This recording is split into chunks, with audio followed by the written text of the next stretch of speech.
Very much so.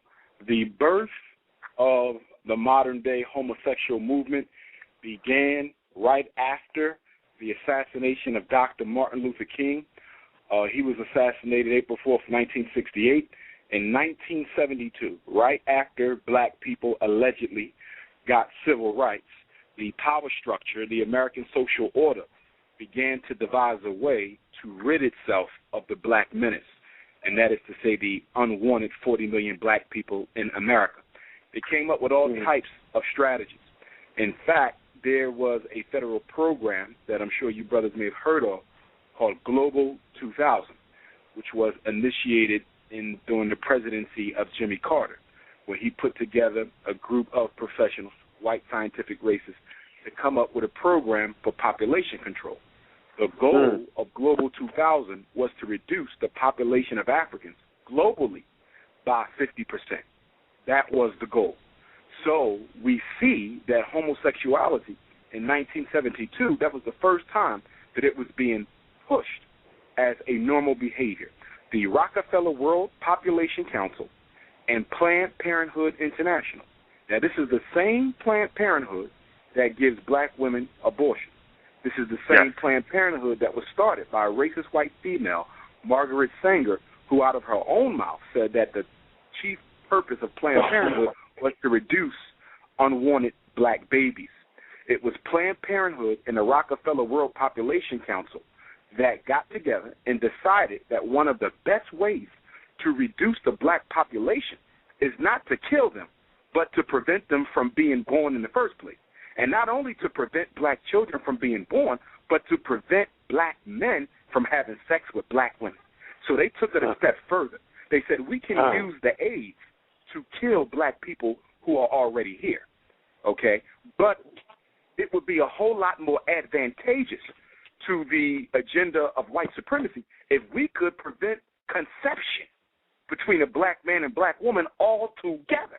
So homosexuality, the wicked genius of homosexuality as a movement is that it prevents conception. So you don't have to get abortions.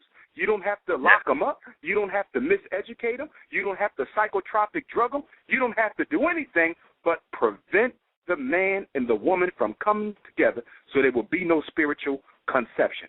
So that was in 1972 that idea was put forth. In 1973, the American Psychiatric Association, which has a conference every single year where they debate the different diagnoses that are inside of the DSM. The DSM is the Bible of psychology and psychiatry. Everything we diagnose comes out of that book. It is published by the American Psychiatric Association. So every year there's a convention. In 1973, the gay organizations decided that they was going to bum rush the American Psychiatric Association's convention. So what they did was they boycotted outside of the convention, stating that the American Psychiatric Association was a discriminatory group because in its DSM it listed homosexuality as a sexual deviance. It was listed as mental disorder 302.0, I believe the code was.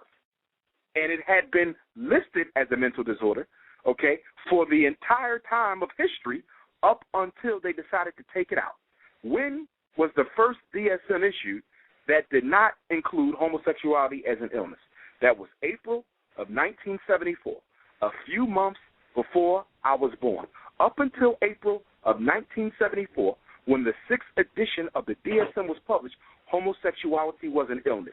300.20, homosexuality listed under the categories of sexual deviancy. So how did they get it pulled out? The homosexual groups, using some homosexual psychiatrists from inside the APA, stole the mailing list to all of the psychiatrists in America. Once the annual convention puts an idea forward, so the idea that was put forward in 73 was that we should take homosexuality out of the book. It's not fair to call this an illness. It is a normal lifestyle. But guess what? Many of the white psychiatrists did not buy that nonsense. They said, hell no. That is a mental disorder, and it needs to stay a mental disorder. So the homosexuals, talking to the homosexual psychiatrists, only a few inside of the APA, they said, well, what can we do to somehow get the population of APA members to vote to get it out. They stole the mailing list.